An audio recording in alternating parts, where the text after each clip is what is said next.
सब अपने चश्मे उतार लेंगे। अपने शरीर को सुखद मुद्रा में, यानी सुखद आसन में बैठे हैं तो बैठा रहने देंगे। लेट के करना चाहते हैं तो लेट के भी कर सकते हैं। अपने दोनों हाथों को लॉक कर लेंगे मास्टर्स, और अपने दोनों पैरों को भी लॉक कर लेंगे। और आइए आंखें बंद करके एकदम शांत मन से आज के इस ध्यान यात्रा में हम जुड़ेंगे। 3 लंबी गहरी सांसें लेंगे मास्टर्स।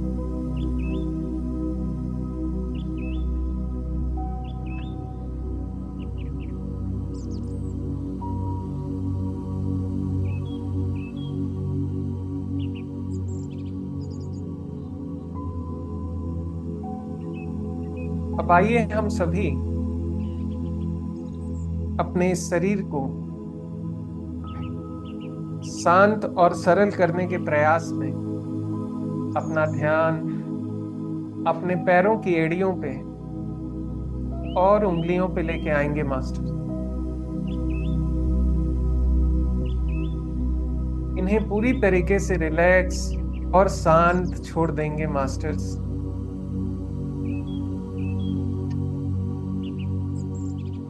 अपने दोनों काफ मसल को भी रिलैक्स छोड़ेंगे मास्टर्स।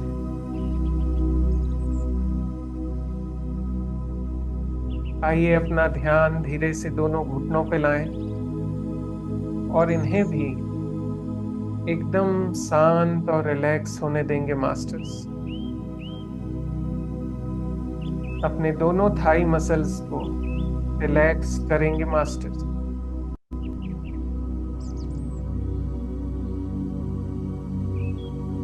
अपने बैक को भी रिलैक्स होने देंगे। अपना ध्यान अपनी पीठ की रीढ़ की हड्डी यानी स्पाइन पे लाएंगे मास्टर, और पूरी तरीके से रिलैक्स छोड़ देंगे।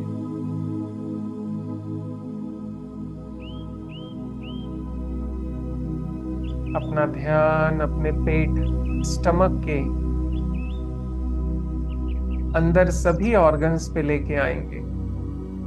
अपनी किडनियों को, अपने लीवर को, अपने बड़ी और छोटी आंतों को भी बड़े प्यार से रिलैक्स होने देंगे मास्टर।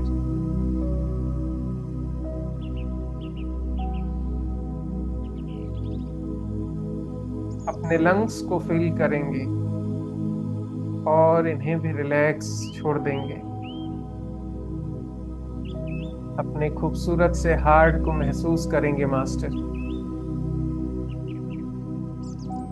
और इन्हें भी हम रिलैक्स छोड़ देंगे। अपने दोनों शोल्डर्स को महसूस करेंगे मास्टर, और इन्हें भी रिलैक्स होने देंगे। अपने दोनों एल्बोज और हाथों की उंगलियों को, अपनी हथेली को महसूस करके रिलैक्स, एकदम रिलैक्स छोड़ देंगे मास्टर। अपना ध्यान अपनी गर्दन पे लाएंगे मास्टर,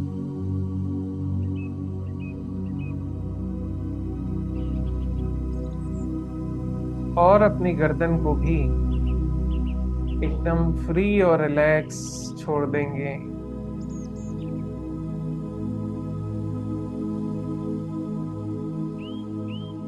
अपने खूबसूरत से चेहरे को महसूस करें मास्टर। स्माइल के साथ अपने होठों को,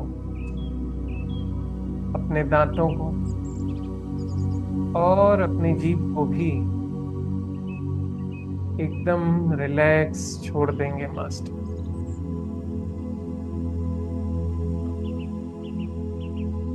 अपनी खूबसूरत सी नाक और दोनों आंखों को भी महसूस करके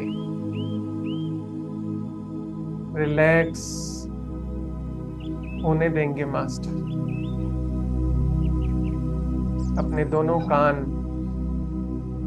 और अपने फोरहेड को रिलैक्स करेंगे मास्टर।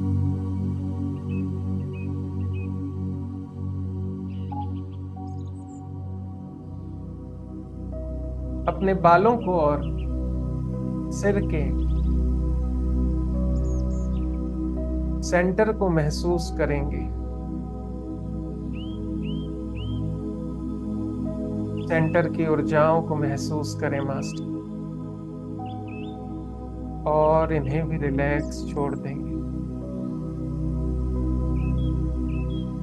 मास्टर्स।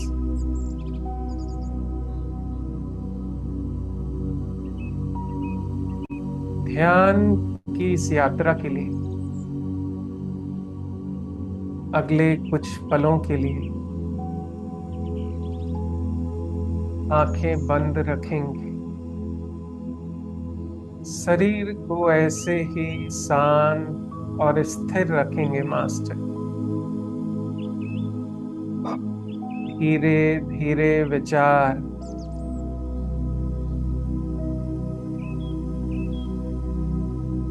और अपने मन को बाहर की इस दुनिया से, इस भूल भुलैया से हटाकर पूरा ध्यान अपनी सांसों पे लेके आएंगे मास्टर।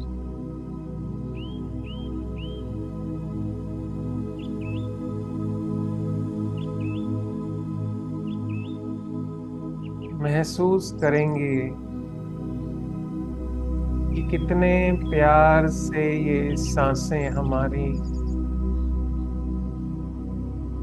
नाक के द्वारा अंदर आ रही है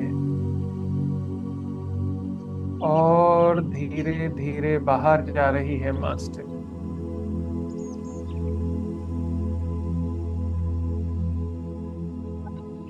ये सांसों का अंदर जाना और सांसों का बाहर आना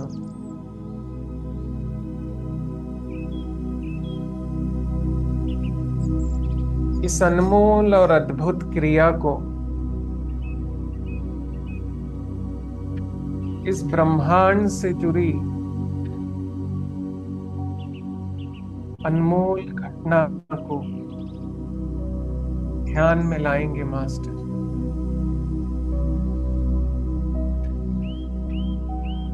इस पल में मिल रही ऊर्जा को बंद आंखों से, शांत मन से और स्थिर इस शरीर से महसूस करेंगे मास्टर। ये ब्रह्मांड की शक्तियां, ये अनगिनत आकाश की ऊर्जाएं धीरे धीरे सांसों के माध्यम से हमारे शरीर के अंदर आ रही है मास्टर।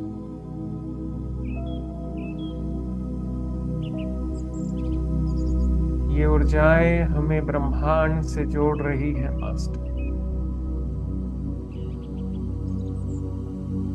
इसे और गहरा होने दें मास्टर। ध्यान बाहर से अंदर की तरफ,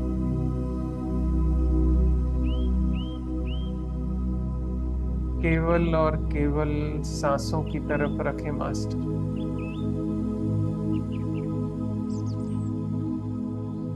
ये अंदर आती सांसें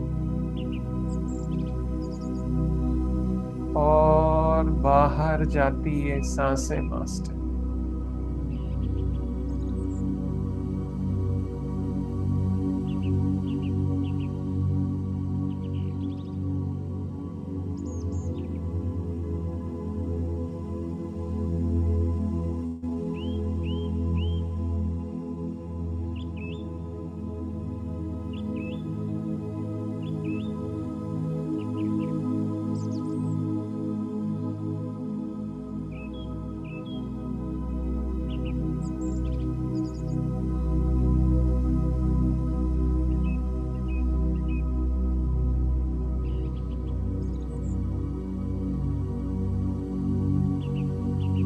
आंखें बंद हैं,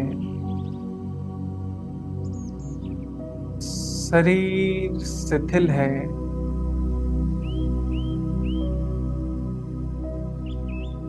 मन शून्य है।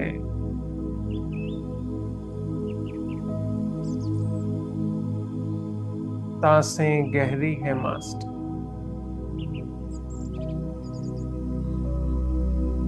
कोई चिंताएं नहीं है और कोई इच्छाएं भी नहीं है।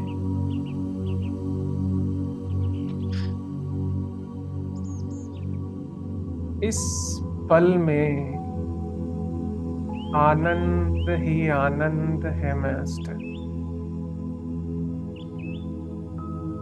इन गहरी सांसों में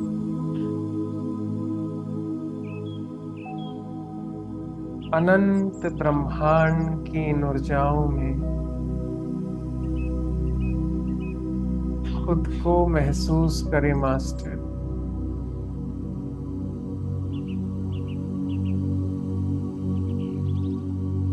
खुद को महसूस करें।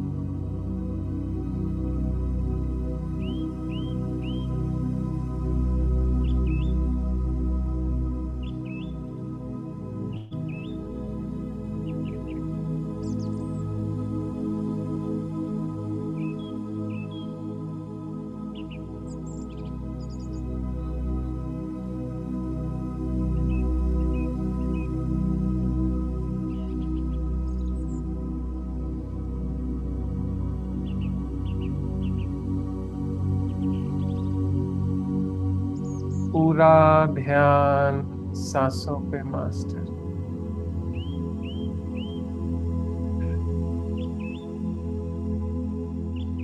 पूरा ध्यान सांसों पे।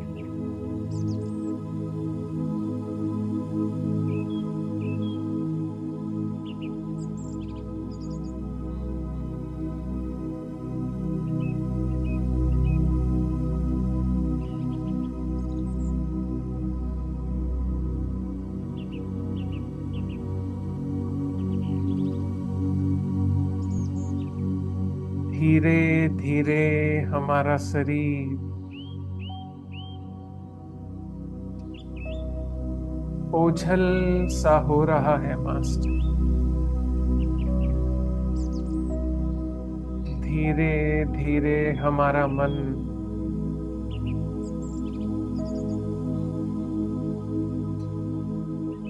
एकदम शांत पानी जैसा हो गया है।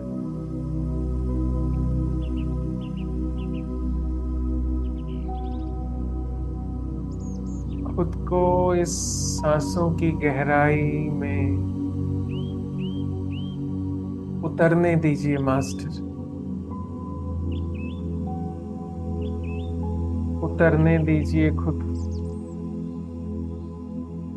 सारी चिंताएं ब्रह्मांड को सौंप दीजिए मास्टर।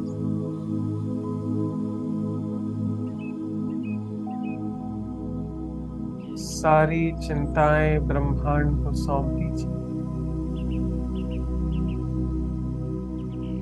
इस पल में शरीर में सुख, शांति और नए जीवन को महसूस कीजिए मास्टर। धीरे धीरे हमारा शरीर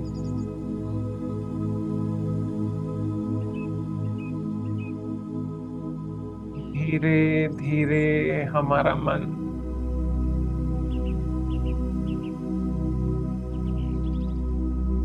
कोमल हरे पत्तों के जैसे नयापन ले रहा है।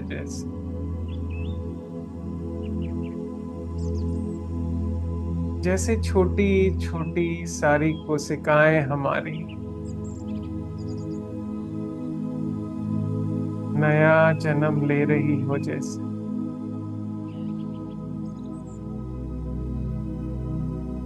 सांसों की गहराई को महसूस करें मास्टर।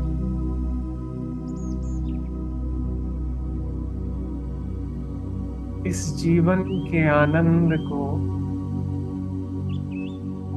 इस ब्रह्मांड की ऊर्जाओं को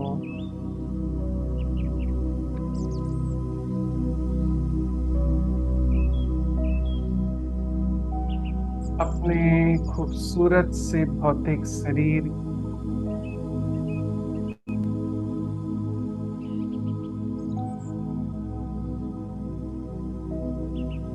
और अपने दृष्टा होने की परम आत्मा को महसूस करें मास्टर, महसूस करें।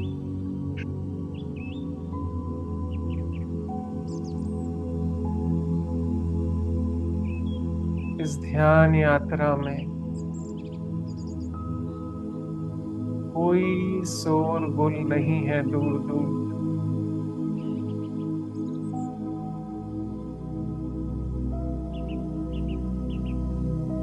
केवल और केवल शांति और आनंद की अनुभूति है मास्टर।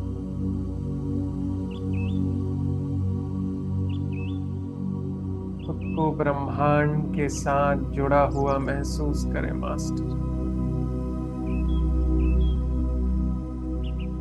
ये सांसें हम सभी ब्रह्मांड के हर हिस्से से जोड़ रही है मास्टर। ब्रह्मांड की अनगिनत ऊर्जाएं इस पल में हम सभी के अंदर बह रही हैं, हम सभी के अंदर बह रही है मास्टर।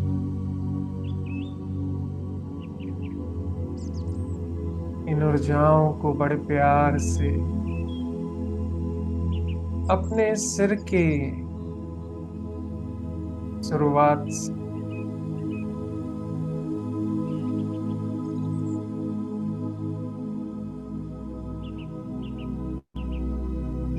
शरीर के पैर की उंगलियों तक प्रकाश के रूप में महसूस करें मास्टर। धीरे धीरे हमारा ये शरीर कोमल निर्मल हो रहा है मास्टर।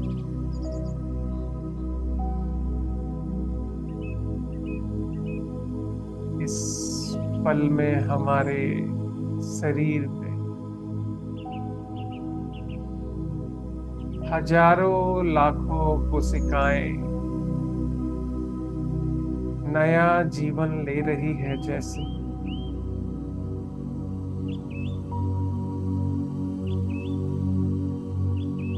आइए मास्टर, इस आनंद को, इन ऊर्जाओं को, इस खूबसूरत से अनुभव को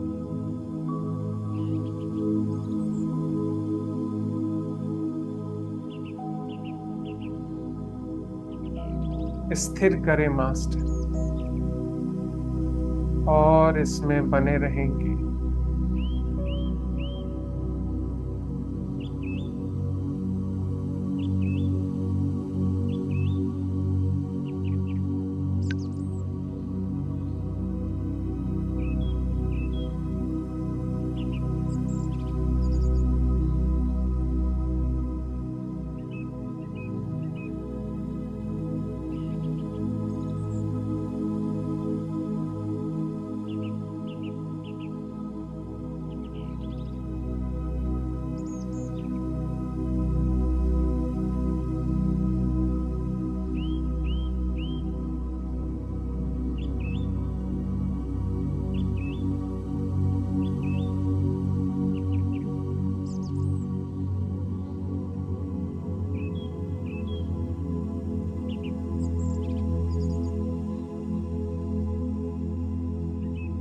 हमारा नाक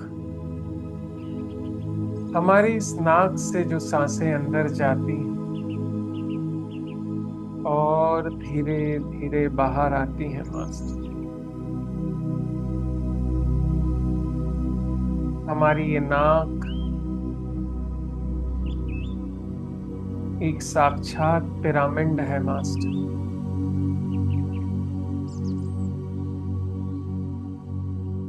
जिससे सांसें अंदर जाती हैं और बाहर आती है मास्टर। अपना पूरा ध्यान इस पल में नाक से अंदर आती सांसों और बाहर जाती सांसों पे लगाएं मास्टर। अंदर आती सांसें कैसे एक ठंडी हवा सा महसूस कराती है और बाहर जाती ये सांस हल्की गर्म हवा महसूस कराती। ये सांसों का अंदर आना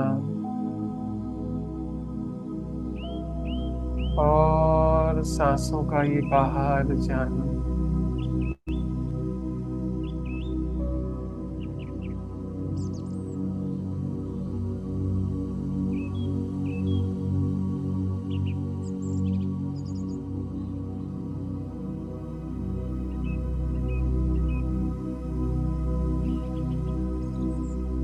हमारे इस शरीर को ऊर्जाओं से भर देता है मास्टर।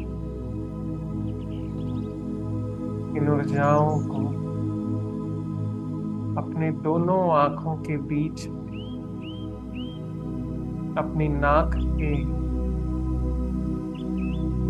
सिरे पर यानी आज्ञा चक्र पे महसूस करें मास्टर। इस ध्यान की ऊर्जाएं कैसे हमारे त्रिनेत्र में सेंटर में चमक रही है। ऊर्जा को महसूस करें मास्टर। सारा शरीर ऊर्जाओं से भर गया है मास्टर।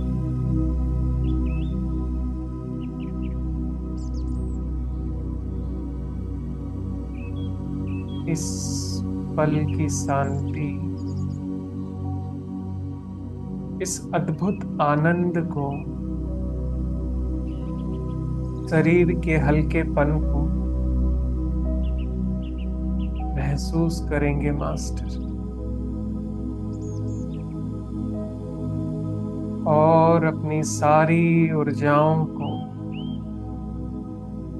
अगले 1 मिनट के लिए अपने त्रिनेत्र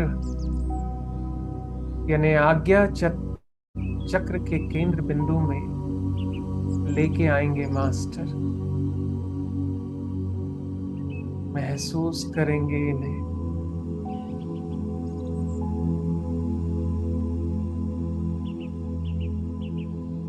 इन ऊर्जाओं को महसूस करेंगे।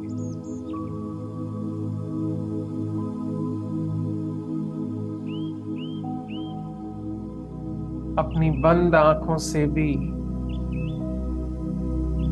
उस चक्र पे बन रही ऊर्जाओं को महसूस करें मास्टर।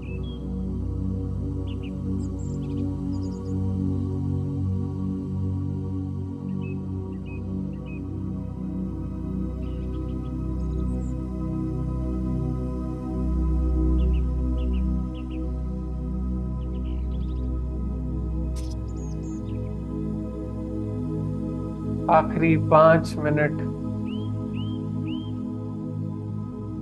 पूरा ध्यान ऊर्जा पे लगाएं मास्टर।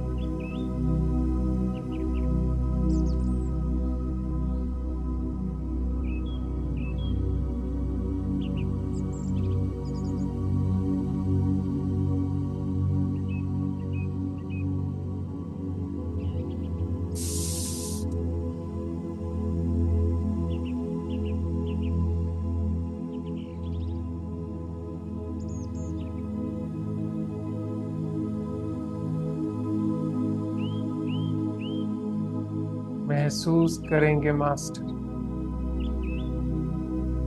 इस पल की गहरी शांति को। अनंत कोटि ब्रह्मांड की इन अद्भुत शक्तियों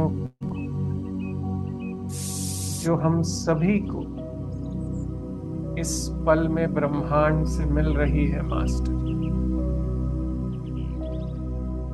सारी इच्छाएं, सारी चिंताएं ब्रह्मांड को सौंप दीजिए मास्टर। खुद को एकदम हल्का कर लीजिए। महसूस कीजिए कि इस जीवन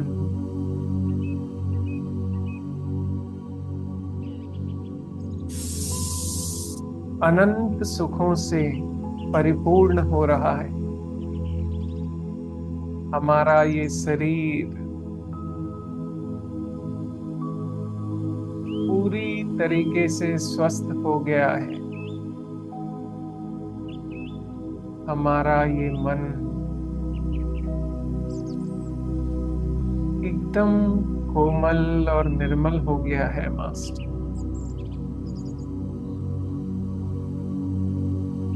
इस ध्यान की गहराई में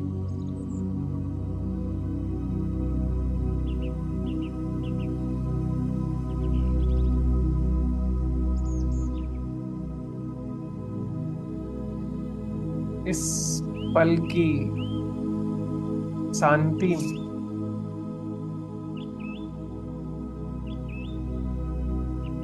खुद को आनंद में महसूस कीजिए मास्टर।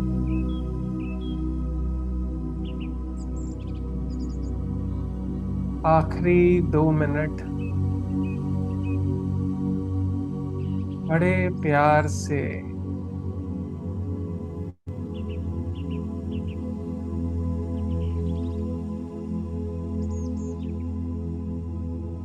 इस खूबसूरत से अनुभव को महसूस करें मास्टर।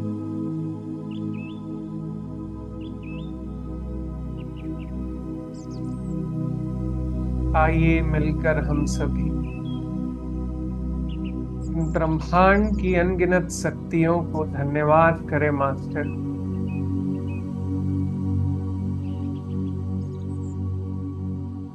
अपने इष्ट देवी देवताओं को धन्यवाद करें मास्टर। परम गुरु मंडल को धन्यवाद करें मास्टर।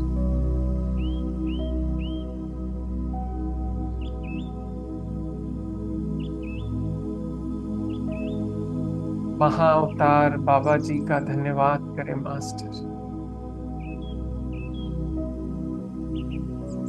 परम पिता पत्री जी का धन्यवाद करें मास्टर। अपने इस खूबसूरत से जीवन का धन्यवाद करें मास्टर। अपने इस खूबसूरत शरीर का धन्यवाद करें मास्टर।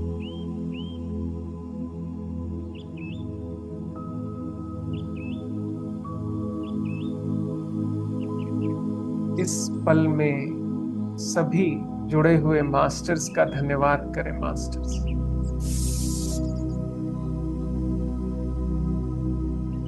और इस खूबसूरत सी ध्यान यात्रा से बाहर आने के अपना ध्यान अपने भौतिक शरीर पे लेके आएंगे मास्टर। और धीरे से अपने दोनों हाथों को अपने आंखों के ऊपर मेरे साथ लेके आएंगे। 5 4 3 2 1। धीरे धीरे बड़े प्यार से और आनंद से ध्यान से बाहर आएंगे मास्टर और आंखें खोलेंगे। आप सभी का आज के इस ध्यान में जुड़ने के लिए बहुत बहुत धन्यवाद मास्टर।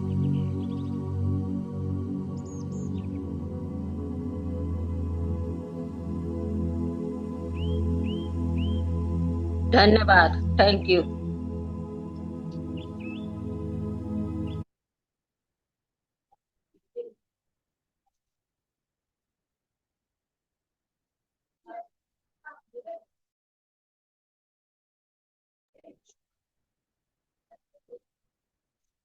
हमको तो ध्यान में मन नहीं लगता।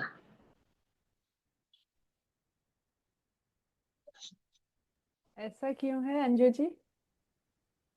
पता नहीं, ध्यान ही में मन नहीं लगता।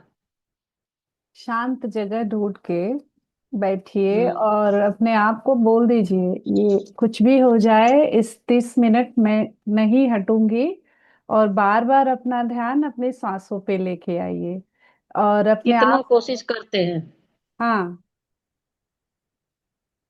धीरे धीरे लगेगा। बस यही है, थोड़ा शुरू शुरू में जब हमारी आदत नहीं होती है तो माहौल शांत होना चाहिए।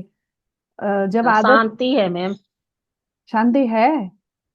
शांति है। ध्यान ध्यान ध्यान में आंटी जी, ध्यान में मन लगाने की जरूरत नहीं है। आप बस सुनते रहिए, आंख बंद करिए। बस।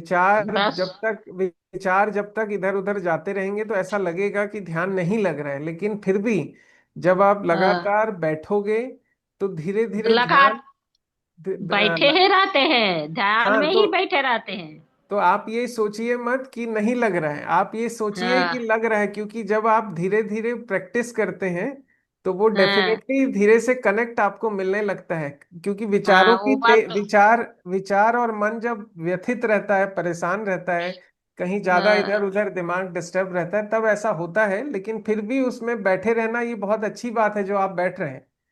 हाँ। तो धीरे से लग भी जाएगा और फिर आप स्पीड में आ जाएंगे जैसे आप लगातार जुड़े रहे हैं। ठीक है। कुछ तो जरूर होता है अंजू जी, ऐसा नहीं है कि कुछ भी नहीं होता है आपके बैठने से तो नहीं नहीं आप। नहीं नहीं, होता है, होता है। हाँ, बैठे बैठा करिए, होता बस है। बैठा करिए। हाँ। धीरे धीरे। वही वही ध्यान इधर उधर भाग जाता है। हाँ, वो भागेगा। शुरू वो शुरू में भागता है। भागता है ना। और हाँ, वही वही बोलने चाहते हैं। वो कभी कभी भागेगा वो। हमारा भी कभी कभी भाग जाता है। तो कोई बात हाँ। नहीं उसको। उसके पीछे आपको नहीं भागना है, वापस सांसों पे आना, बस यही है। हाँ, ठीक ठीक है, ठीक। थैंक यू, आप हमेशा जुड़ती हैं, थैंक यू सो मच। हाँ, थैंक यू, थैंक यू। तो जस्ट स्पीड मेरा दिख एक रही है। पॉइंट था मैम, गौरव जी के लिए। Thank you so much Gaurav ji, आज के सेशन के लिए। एक्चुअली जब आप बोल रहे होते हैं तो एक ऑब्जर्वेशन होता है कि हम एक पॉइंट पे होते हैं एंड देन आप रियलाइज करते हैं कि आप फॉरवर्ड कर जाते हैं। तो अ, मतलब थोड़ा सा टाइम, एटलीस्ट 5 सेकेंड उस स्टेट, उस बीइंग में होने के लिए थोड़ा सा टाइम दीजिए, तो जिससे हम धीरे धीरे स्लोली मूव करें तो वो ज्यादा बेटर कनेक्टिविटी होगा हमारे लिए। जस्ट मेरा मेरा ऑब्जर्वेशन है। बहुत अच्छी अ, बात है। ये फीलिंग आना ही बहुत अच्छी बात है, मतलब आपका ध्यान लग रहा है और आप इस डीप में रहना चाहते हैं, ये बहुत अच्छी बात है। एक्चुअली हम सभी जानते हैं, एक्चुअली टाइम की कमी होने के कारण एक फ्लो स्टेट रहता है हम लोगों का। तो जी। जब ध्यान हमारा 40 मिनट्स या 45 मिनट्स के लेंदर टाइमिंग में रहता है तो कोशिश करते हैं, लेकिन फिर भी आपने बोला तो नेक्स्ट जो ध्यान जब मैं कोशिश करूंगा कि कम से कम एक स्टेज में जब हम कम्युनिकेट कर रहे हैं उस स्टेज में थोड़ी देर रुक जाएं, ताकि आपको जैसा जैसा आप बता रहे हैं कि उस समय आपको गुड फीलिंग आ रही होगी, मैं समझ सकता हूँ। ये हम लोगों के साथ अक्सर होता है। लेकिन वो फ्लो स्टेट रहता है जब हम ध्यान कराते हैं, तो वो एक कम्युनिकेशन जो उस समय आपके फ्लो में रहता है, तो वो फिर टाइम के हिसाब से वो कंटिन्यू होता जाता है। करेक्ट करेक्ट, क्योंकि आप सोचते हैं and then you realise it, और वो फिर उतरता है, तो मतलब दो तीन फेज में चीजें जाती हैं and then you actually feel it.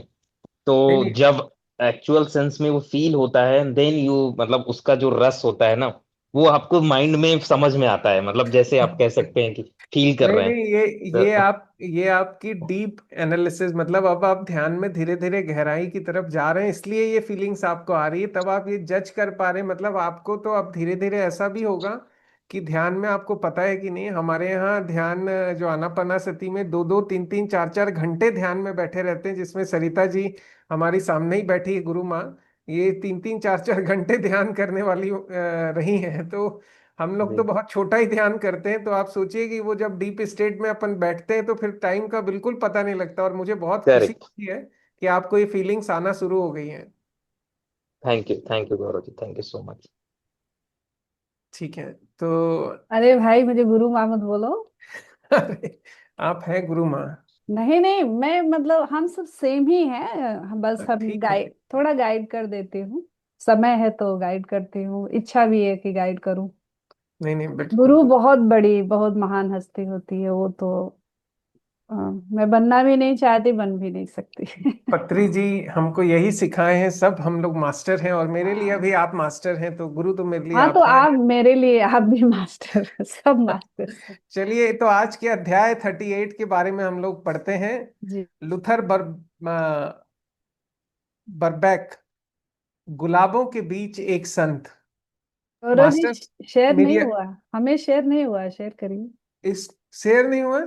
मैं हम्म। तो स्क्रीन शेयर कर चुका हूँ। हम्म। जस्ट अ मिनट रुकिए। अ, अभी देखिए। हाँ, अभी अभी अ- दिख रहा है, अभी अभी आए, स्क्रीन दिख रहा है। अभी आए। अच्छा अच्छा, सॉरी सॉरी सॉरी, मुझे नो लगा प्रॉब्लम। शेयर कर दिया। सो अध्याय 38, लुथर बरबैक, गुलाबों के बीच एक संत। मैं जब पढ़ूंगा मास्टर्स, तो यदि किसी को ऐसा लगे कि बहुत तेज हो रहा है या ना समझ में आए तो मुझे बोल सकते हैं। नो प्रॉब्लम, आपकी रीडिंग बहुत स्टेबल है, सो आई लाइक इट। सुधार हुए पौधों की प्रजनन कला का रहस्य वैज्ञानिक ज्ञान के अलावा है प्रेम।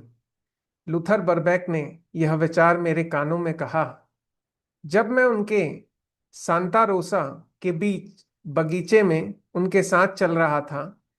हम एक खाने योग्य कैक्टस के बिस्तर के पास रुक गए। जब मैं स्पिनलेस कैक्टस बनाने के लिए प्रयोग करता था, उन्होंने आगे कहा, मैं अक्सर पौधों से बात करता था ताकि प्रेम का कंपन पैदा हो। मैं उन्हें कहता, तुम्हें डरने की जरूरत नहीं है, तुम्हारे कांटों की जरूरत नहीं है, मैं तुम्हारी रक्षा करूंगा। धीरे धीरे रेगिस्तान का उपयोगी पौधा कांटे रहित रूप में विकसित हुआ। मैं इस चमत्कार से मंत्र मुग्ध हो गया।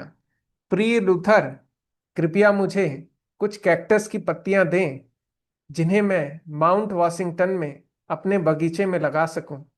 पास खड़ा एक कामगार कुछ पत्तियां तोड़ने लगा, लेकिन बरबैक ने रोका। मैं स्वयं स्वामी जी के लिए तोड़ूंगा। उन्होंने मुझे 3 पत्तियां दी, जिन्हें मैंने बाद में अपने बगीचे में लगाकर खुशी खुशी देखा कि वे विशाल पौधों में बढ़ गई।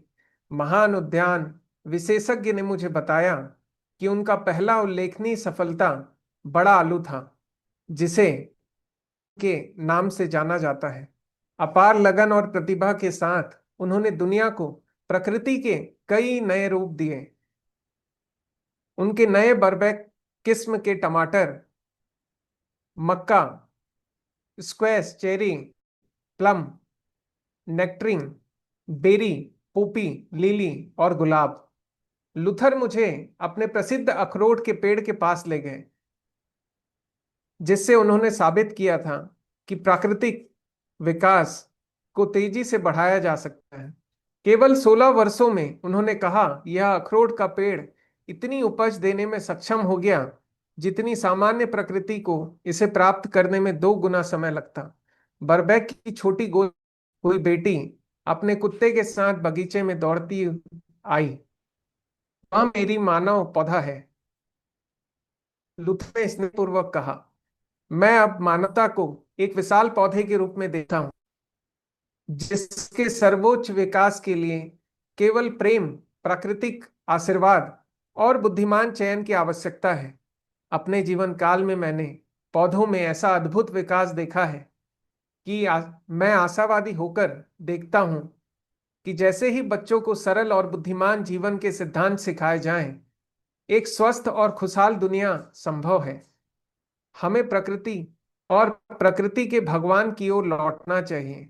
लूथर, आप मेरे रांची स्कूल में बहुत आनंदित होंगे, जहां खुले में कक्षाएं होती हैं और वातावरण आनंद और सरलता से भरा है। मेरे शब्द उनके दिल के सबसे करीब पहुंच गए। बाल शिक्षा। उन्होंने मेरी और रुचि भरी आंखों से देखते हुए कई प्रश्न पूछे। स्वामी जी, उन्होंने अंत में कहा, आप जैसे स्कूल भविष्य की सहस्त्राब्दी की एक मिसाल है। मैं हमारे समय की शिक्षा प्रणाली के खिलाफ विद्रोह में हूं, जो प्रकृति से कट गई है और सभी व्यक्तित्व को दबाती है। मैं आपके व्यवहारिक शिक्षा आदर्शों के साथ पूरे मन और आत्मा से हूं। जब मैं इस दयालु साधु से विदा ले रहा था, उन्हें एक छोटी सी पुस्तक पर हस्ताक्षर किया और मुझे भेंट दी। यह मेरी पुस्तक है, the training of the human plant. उन्होंने कहा, बच्चों के लिए नए प्रकार की शिक्षण आवश्यकता है। नीडर प्रयोग। कई बार से साहसी परीक्षण फल और फूल में सर्वोत्तम गुण लाने में सफल हुए हैं। इसी प्रकार बच्चों के लिए शैक्षिक नवाचार भी अधिक साहसी और व्यापक होने चाहिए। मैंने वह छोटी पुस्तक उस रात उत्साह से पढ़ी। उन्होंने लिखा, इस दुनिया की सबसे जिद्दी जीवित वस्तु, सबसे बदलने में कठिन वह पौधा है जो अपनी आदतों में स्थिर हो गया है। यह पौधा सदियों से अपनी व्यक्तित्व बनाए रखता है। जब आप इसे नए जीवन के साथ मिलाते हैं तो उससे जीवन में पूर्ण और शक्तिशाली बदलाव आता है। बच्चों के संवेदनशील और लचीले स्वभाव में यह प्रक्रिया और भी सरल हो जाती है। मैं इस महान अमेरिकी के प्रति आकर्षित हो गया और बार बार उनसे मिले गया। एक बार मैं उसी समय पहुंचा जब डाकिया उनके अध्ययन कक्ष में लगभग 1000 पत्र छोड़ गया। दुनिया भर के उद्यान विशेषज्ञ उन्हें पत्र लिख रहे थे। स्वामी जी, आपकी उपस्थिति मुझे बगीचे में जाने का बहाना देती है, लूथर ने हंसते हुए कहा। उन्होंने एक बड़ी डेस्क ड्रॉअर खोली जिसमें सैकड़ों यात्रा फोल्डर रखे थे। देखो, उन्होंने कहा, मैं अपनी यात्रा इस तरह करता हूं। अपने पौधों और पत्राचार से बंधा। कभी कभी तस्वीरों से विदेश गए जहां उन्होंने उनके बनाए सांता रोसा, पीच ब्लो और बरबैक गुलाब खिल रहे थे। मेरा मित्र हेनरी फोर्ड और मैं दोनों पुनर्जन्म के प्राचीन सिद्धांत में विश्वास रखते हैं, लूथर ने बताया। यह जीवन के अन्यथा अस्पष्टीकृत पहलुओं को स्पष्ट करता है। स्मृति सत्य का परीक्षण नहीं है, केवल इसलिए कि मनुष्य अपने पिछले जीवन याद नहीं रखता। इसका मतलब यह नहीं है कि उनसे उन्हें अनुभव नहीं किया है। लूथर ने मुझे बताया कि उन्होंने मेरे पहले योग यात्रा के दौरान क्रिया दीक्षा प्राप्त की थी। मैं इस तकनीक का भक्ति भाव से अभ्यास करता हूं, स्वामी जी, उन्होंने कहा। उन्होंने कई प्रश्न पूछे और फिर धीरे से कहा, पूर्व वास्तव में विशाल ज्ञान का भंडार रखता है जिसे पश्चिम ने अब तक शायद ही खोजा है। प्रकृति के निकट संपर्क में ने उन्हें गहन आध्यात्मिक श्रद्धा दी। कभी कभी मुझे अनंत शक्ति के बहुत करीब महसूस होता है। तब मैं आसपास के बीमार लोगों को और पौधों को ठीक कर पाता हूँ। उन्होंने अपनी माँ के बारे में बताया जो एक सच्ची ईसाई थी। उनकी मृत्यु के बाद भी कई बार उन्होंने दर्शन दिए और मुझसे बात की। हम अपने गंतव्य की ओर लौटे जहां हजारों पत्र उनका इंतजार कर रहे थे। लूथर, मैंने कहा, अगले महीने मैं एक पत्रिका शुरू करने जा रहा हूं जिससे पूरब और पश्चिम की सच्चाई साझा हो सके। कृपया इसका नाम चुनने में मेरी मदद करें। हमने चर्चा की और अंत में नाम रखा ईस्ट वेस्ट। जैसे जैसे हमारी मित्रता गहरी हुई, मैंने बरबैक को अपना अमेरिकी संत कहना शुरू किया। उनका दिल असीम गहराई वाला था, धैर्य, नम्रता और त्याग से भरा। उनके गुलाबों से भरे छोटे घर में सरलता थी। वे विलासिता की निरर्थकता और कम में आनंद जान गए थे। मैं न्यूयॉर्क में था जब 1926 में मेरे प्रिय मित्र का देहांत हुआ। आंसुओं में मैंने सोचा, ओह, मैं खुशी खुशी यहां से संता रोसा पैदल चलकर सिर्फ एक बार उन्हें देखने जाऊं। अगले दिन मैंने उनके बड़े चित्र के सामने वैदिक स्मृति अनुष्ठान किया। मेरे अमेरिकी छात्रों ने हिंदू पारंपरिक वर्णन और प्राचीन मंत्रों का उच्चारण किया। हालांकि बर्बैक का शरीर अब संता रोसा में लेबनान सीडर के नीचे है, उनका आत्मा मेरे लिए हर फूल में जीवित है। उनकी आत्मा अब हर फूल, हर हवा और प्रकृति में फुसफुसाती है।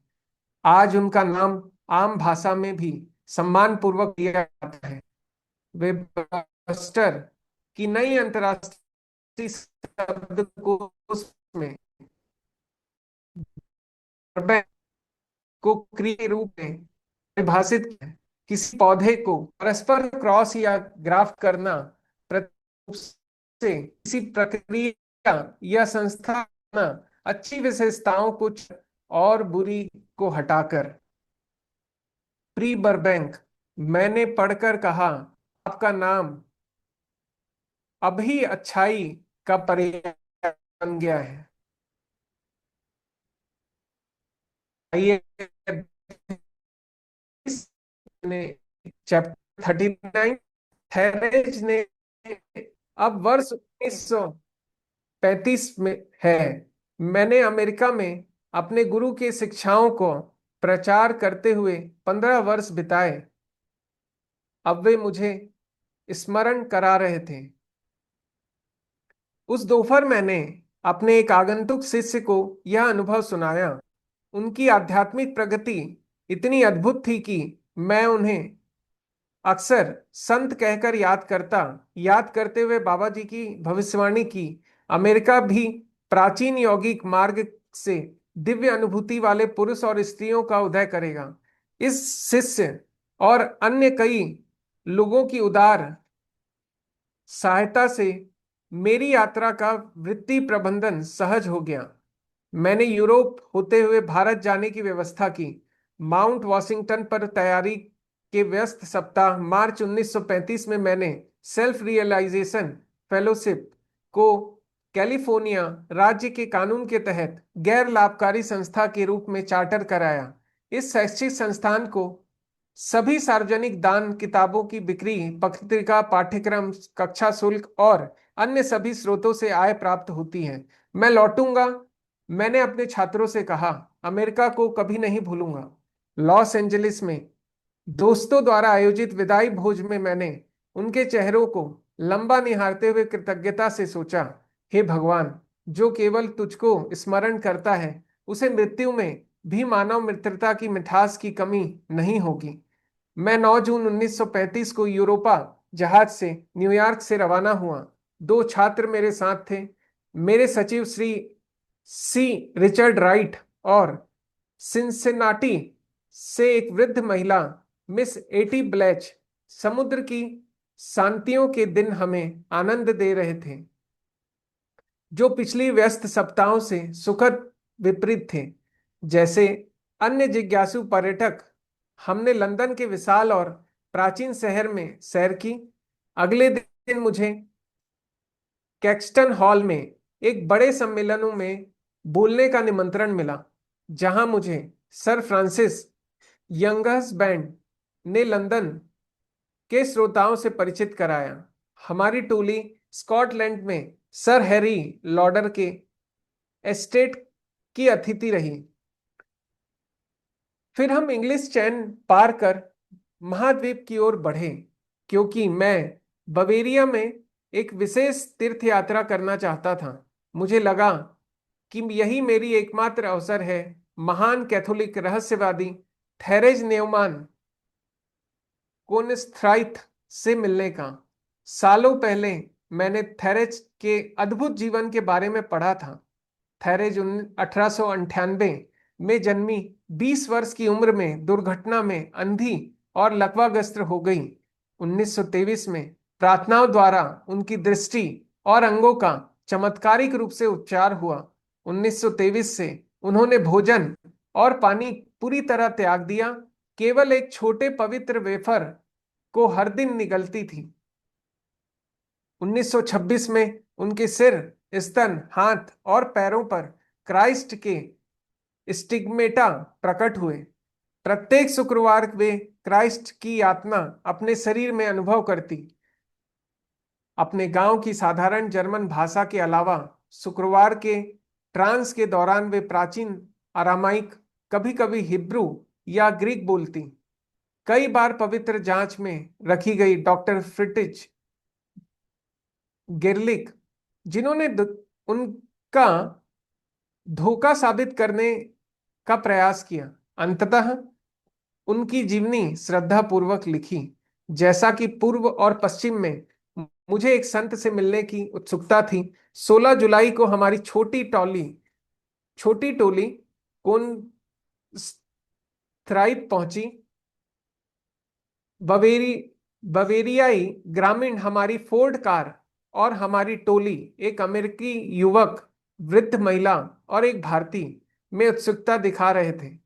थरेज का छोटा सा घर साफ और सुव्यवस्थित था, जेरनियम के फूलों के साथ, लेकिन घर बंद था। पड़ोसी और डाकिया कोई सूचना नहीं दे सके। बारिश शुरू हुई। नहीं, मैंने दृढ़ता से कहा, मैं तब तक यहां रहूंगा जब तक मुझे थैरेज तक पहुंचने का कोई सुराग न मिले। 2 घंटों बाद बारिश में हम अभी भी कार में बैठे थे। एक अंग्रेजी बोलने वाले व्यक्ति ने पास आकर मदद की पेशकश की। मुझे निश्चित नहीं पता, लेकिन वह अक्सर प्रोफेसर बुर्ज के घर जाती है, एस्टार्ट ने से 80 किलोमीटर दूर। अगले दिन हम एस्टार्ट गांव पहुंचे। डॉक्टर बुर्ज ने हमें स्वागत किया। उन्होंने थेरेज को हमारे आगमन की सूचना दी। संदेश आया, यद्यपि बिशप ने मुझसे बिना अनुमति किसी को नहीं मिलने को कहा है। मैं भारत से आए ईश्वर के पुरुष से मिलूंगी। थेरेज ने आते ही शांति और आनंद का अभ्यास दिया।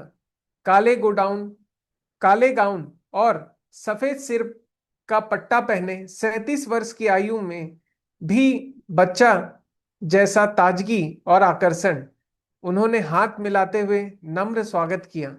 डॉक्टर वुर्ज ने अनुवादक के रूप में मदद की। मैंने पूछा, आप कुछ नहीं खाती?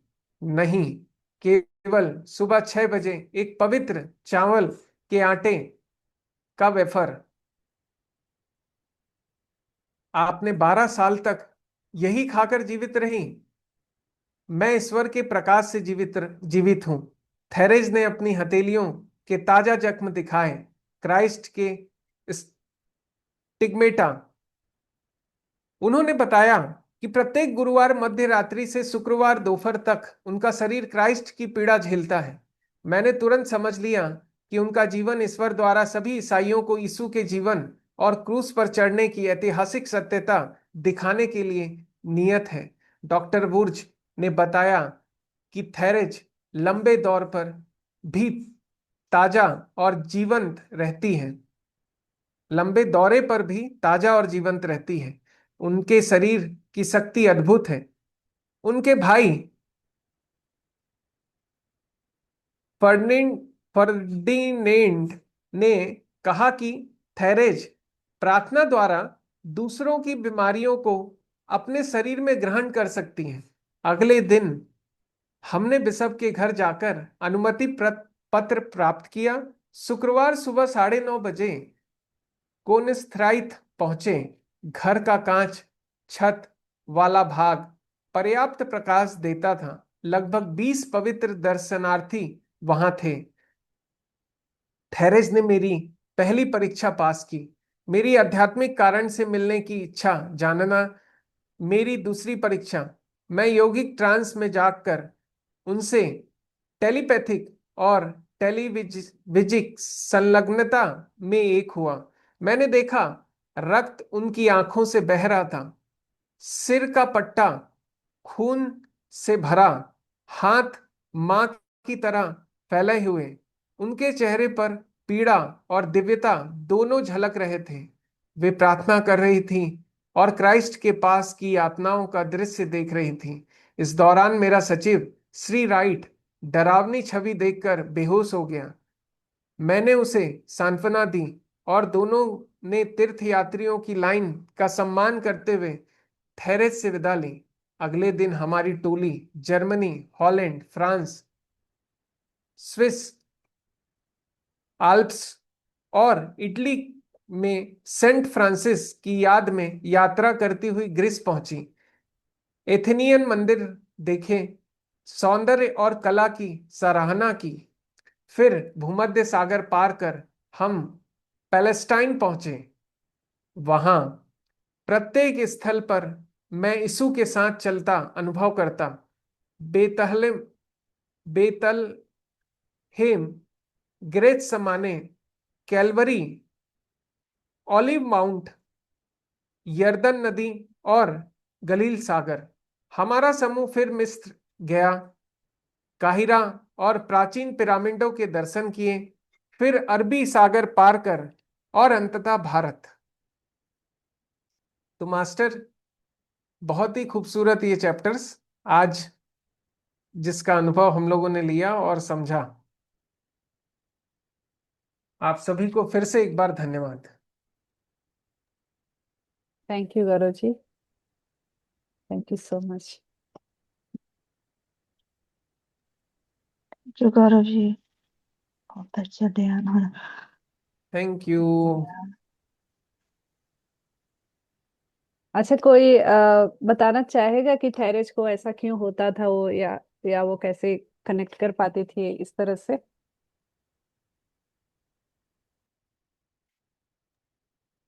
क्या लगता है क्या हुआ होगा, क्या हो रहा होगा उसके साथ? मुझे ऐसा लगता है कि उनको पूर्व जन्मों से जो उनकी आत्मा है या जो उनका जो पुराना कनेक्ट है, वो उनको करंट सिचुएशन में फील आता होगा, और वो सारी चीजें जो वो उनके शरीर में होती रही होंगी उस समय, शुक्रवार गुरुवार की मध्य रात्रि से शुक्रवार के दोपहर तक, तो वो उसका हिस्सा हो सकता है, ऐसा मुझे लगता है।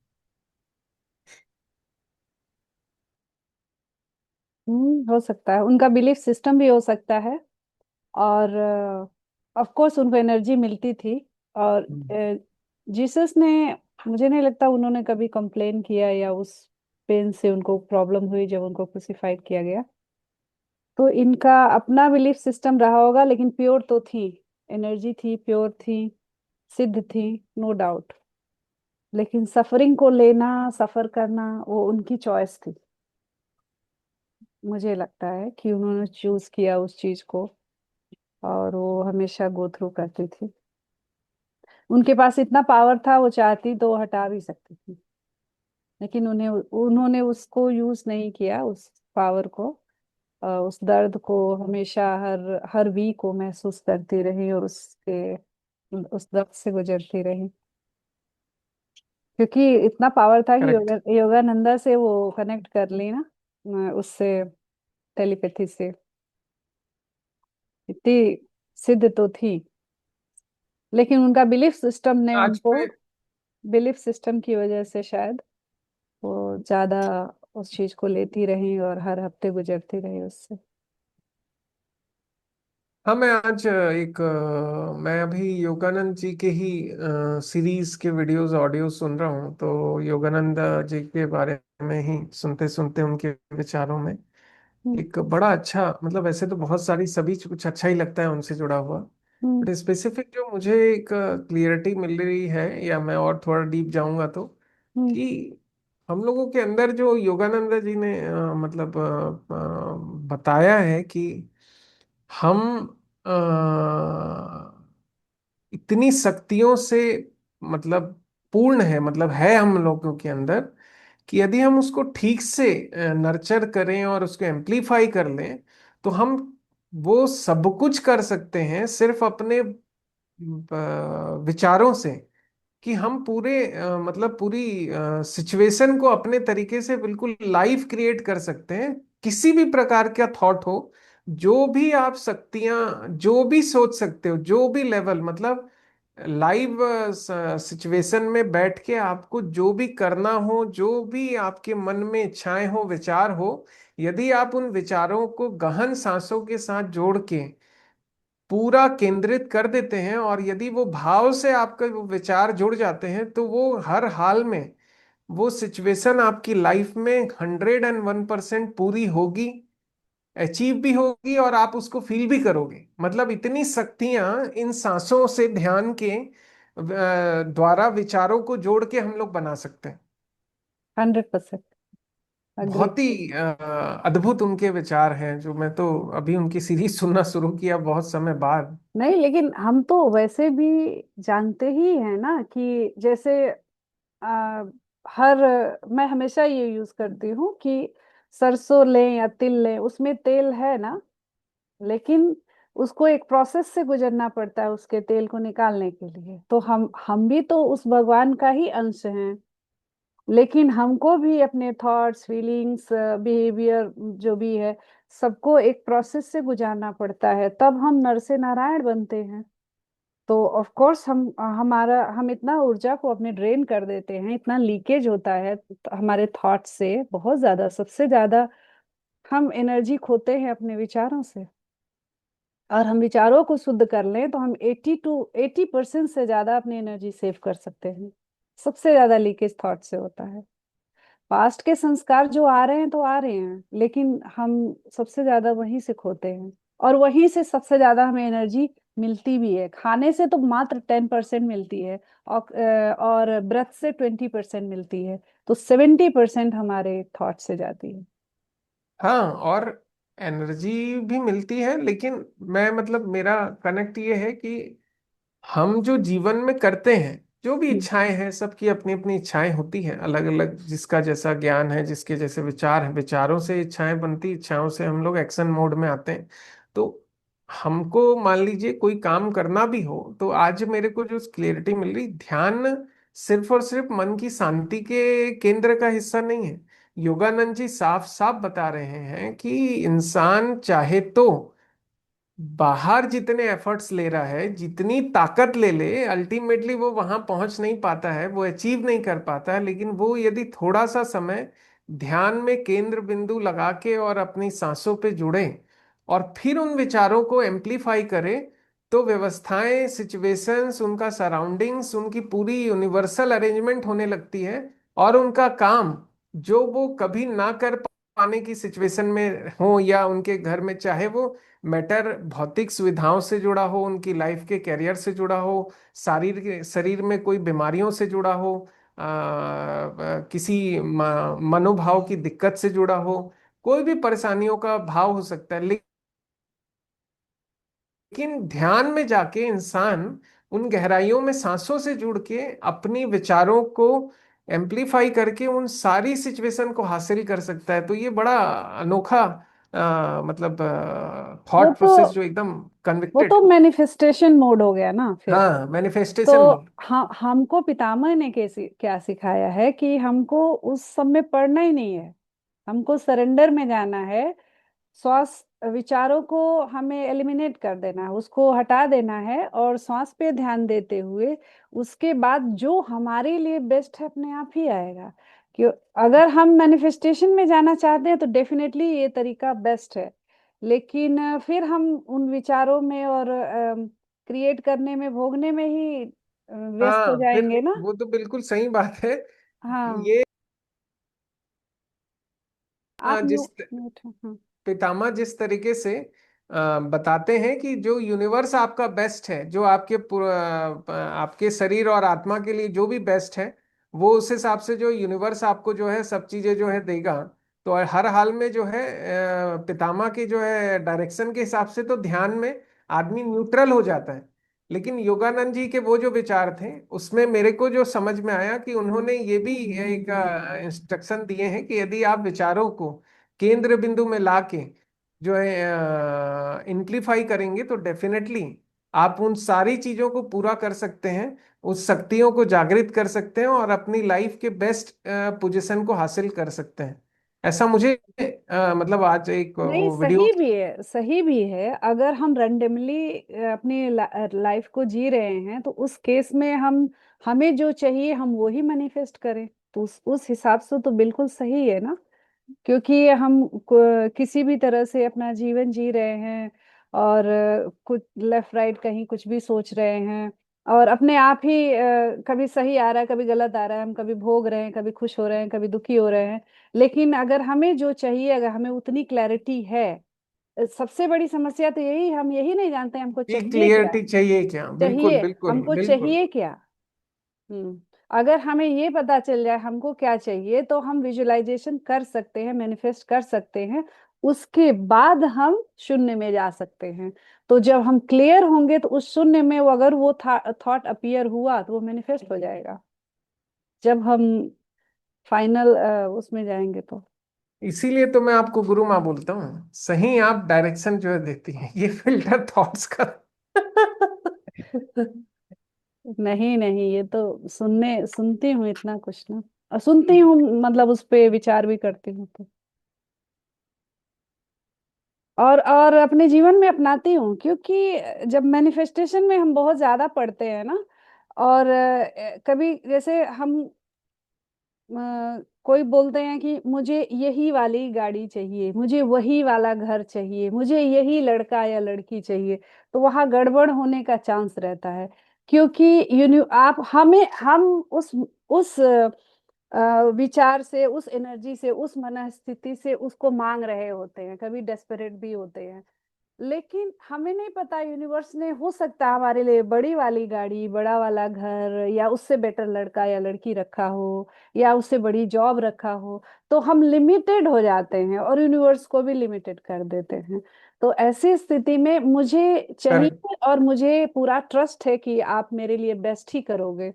और ऑफ कोर्स उस चीज को एनर्जी देना चाहिए जो चाहिए, लेकिन उसको लिमिट नहीं करना चाहिए, मुझे ये लगता है।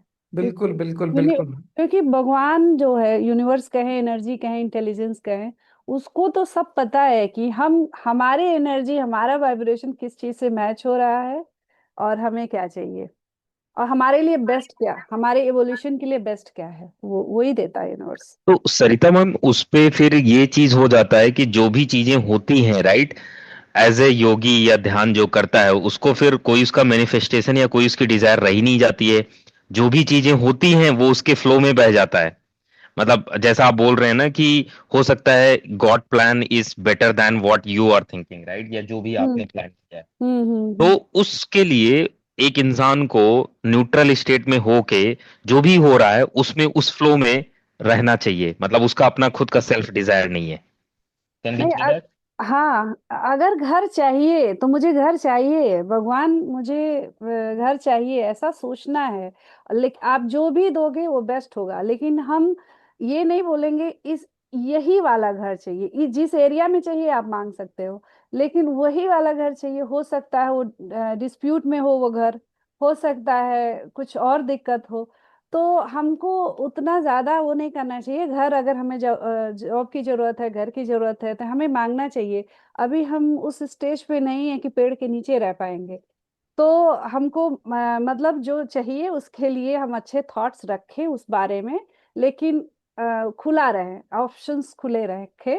और ये रहे कि घर बड़ा हो, जैसे मैं सोचती हूँ कि मेरा घर बड़ा हो, मैं ज्यादा लोगों को होस्ट कर सकूं, अपने घर में मेडिटेशन करा सकूं। तो इस टाइप से मेरे थॉट्स रहते हैं। तो जब भी मुझे घर घर मिले, बड़ा मिले, इस घर में मुझे, जैसे अभी कभी इधर लैपटॉप लग जाती हूँ, कभी उधर जाती हूँ, तो मुझे ये है, मेरे मन में ये थॉट है, लेकिन अभी हो जाए, कब हो, जब हो, जब भी हो, एक बहुत बड़ा घर चाहिए जिसमें बहुत सारे रूम्स हो। ये इच्छा है मेरी। और सिंगापुर में ही हो, ये इतना, ये नहीं मुझे इंडिया में उठा के बैठा दें तो मुझे यही चाहिए। अरे तो बिल्कुल बैठा दीजिए, इंडिया आ जाइए, हम तो वेलकम करने को रेडी हैं। वहां आप तो, कहाँ सिंगापुर में वहां बैठे हैं? मेंशन है, वहां पे गर्भ है बहुत बड़ा, लेकिन उधर, उधर नहीं, परिवार इधर है ना। तो इतना मैं क्लियर रहती हूँ, मैं क्लियर हूँ अपने थॉट्स में कि मुझे इधर ही चाहिए और अब बड़ा वो तो, चाहिए। अब हाँ आप ध्यान करते जाएंगे, क्या पता आपको पूरा यहीं शिफ्ट करवा दे परमपिता। हाँ। तो ऐसे अभी हम उतना थॉटलेस नहीं हो पाते हैं। जो महान ऋषि महात्मा लोग हैं वो लोग उस स्थिति में हैं कि डिजायरलेस हो चुके हैं। वैसे जब तक शरीर है, जब तक शरीर यात्रा पे है, कुछ न कुछ तो डिजायर रहता ही है, भले वो बहुत ही सात्विक हो। जबकि हमें तामसिक, राजसिक और सात्विक सबसे बाहर आना है। अभी बहुत बहुत स्टेजेस हैं हमारे प्रोग्रेस जैसे हो रहा है। तो अभी हम कभी तामसिक कभी सात्विक में झूलते रहते हैं, सात्विक से भी बाहर आना रहता है। तो जो योगानंदा जी थे कहीं ना कहीं सात्विक में तो थे अभी ना। नहीं तो संस्था स्थापित करना या उसको चलाना क्या पड़ी थी उनको। हालांकि वो समाधि समाधि आराम से लेते थे, तो सब कुछ बेसिकली करते। सात्विक डिजायर हो, बट देन अगेन व्हाट, मतलब जो भी होता है होने दीजिए और उसी फ्लो में जाइए। हाँ, उस फ्लो में जाइए और इस यूनिवर्स को लिमिट मत करिए, वो सब जानता है। आप अपनी क्लैरिटी रखिए, लेकिन ऑप्शंस बड़े रखिए, ओपन रहिए। हम्म। और जैसे जैसे हम इवॉल्व होंगे ना, हमारे थॉट्स इमोशंस जैसे जैसे क्लियर होते जाएंगे, तो हम समझ पाएंगे कि अभी आगे क्या, सब छोड़ देना है, छोड़ देंगे, तब उस स्टेज में देखा जाएगा। लेकिन अभी से कहाँ छोड़ के बैठ पाएगा कोई। अभी सात्विक विचार, हाँ यही है कि एक लोग होते हैं कि सब कुछ मेरे लिए हो जाए। वो होते हैं कि सर्विस टू सेल्फ होता है। एक होता है कि मैं इतना विशाल हो जाऊं कि मैं दूसरों की भी सेवा कर सकूं, सर्विस टू अदर्स। तो जब हम वो ऐसा सोचते हैं, हमारी ऐसी सोच होती है कि मेरे पास इतना आ जाए मैं सबसे शेयर करूं, और मेरे पास मैं इतना सक्षम हो जाऊं। तो एक सेकेंड।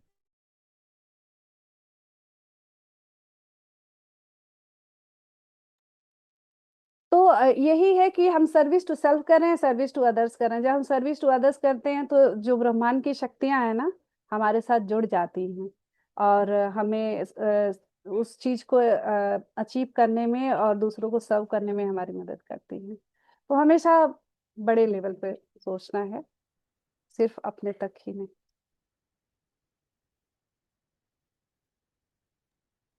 बहुत अच्छे से समझाया मैम आप। Thank you. अब इस पॉइंट ऑफ व्यू से योगानंदा को समझने की कोशिश करिए, वो भी यही कर रहे थे, वो भी सर्विस टू अदर्स कर रहे थे।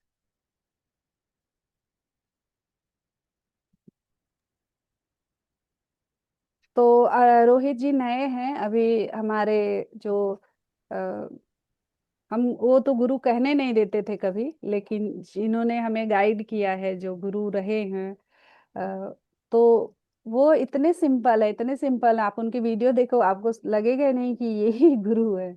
हर चीज करते, उनका कोई पैर छुए तो वो खुद ही पैर छूने लग जाते थे, और सबको खाना पका के खिलाते थे, और कभी खास कुछ प्रवचन नहीं देते थे वैसा। उनका जीवन ही ऐसा था कि उनके जीवन से लोग सीख सके। तो आगे चल के मैं कभी आनापानसती क्या है, आनापानसती का पूरा डिटेल बताऊंगी, जब ये सब हम सेटल कर लेंगे अच्छे से। तो जब नेक्स्ट हम स्टार्ट करेंगे तो उसमें पहले दिन वो शुरू किया, कवर किया जाएगा। और बुद्धा मेडिटेशन चैनल पे अगर आप देखेंगे आनापानसती, तो वो उसके बारे में पढ़ा भी है, इंफॉर्मेशन वीडियोस हैं 2-3 आई थिंक। तो आप जुड़ते रहिए ऐसे ही। Thank you. करो जी, कुछ और ऐड करना है? नहीं नहीं नहीं, आज काफी चर्चा हो गई। ऐसे भी वहाँ शायद 11 बज रहा हम्म। होगा या नो, पौने 11 बज। 10:46 हो रहा है। हम्म। नहीं, ऐसे होता है ना कि जब आप कुछ क्लैरिटी मिलती है, जब हम एक दूसरे से कुछ डिस्कस करते हैं ना, तो क्लैरिटी हम्म। मिलती है और एक डायरेक्शन मिलता है। अभी मैना मैम होती तो कुछ और ही हाँ, तो मैडम का तो अलग ही लेवल है। हाँ, उनका तो अलग लेवल है। तो ठीक। मैं तो यही सारी किताबें और सेशन, किताबें पढ़ के, सेशन सुन के करके, जो मुझे समझ आता है मैं आप लोग के सामने रखती हूँ। नहीं, अच्छा है। हम लोग भी धीरे धीरे सीखते हैं इसी के कारण, क्योंकि आप इनिशिएटिव लेती हैं तो हम लोगों को भी उसका असर होता है। हाँ, मुझे पता है, मैं हमेशा बोलती हूँ universe, I am ready, please use me. तो मैं तो माध्यम हूँ, करने वाले तो आप लोग हो यूनिवर्स से। चलिए फिर एंड करते हैं। बिल्कुल बिल्कुल, ध्यान ना जो है ना ऐसी चीज है जितनी गहराई में जाओ उतना कम है ma'am. Thank you so much. Thank thank you. You Gaurav ji, thank thank you you. Rohit ji, thank you, thank you, thank you so thank you much. Rohit ji. Thank you thank you Sonali ji, Sonali thank ji. You the, thank you everyone, good night.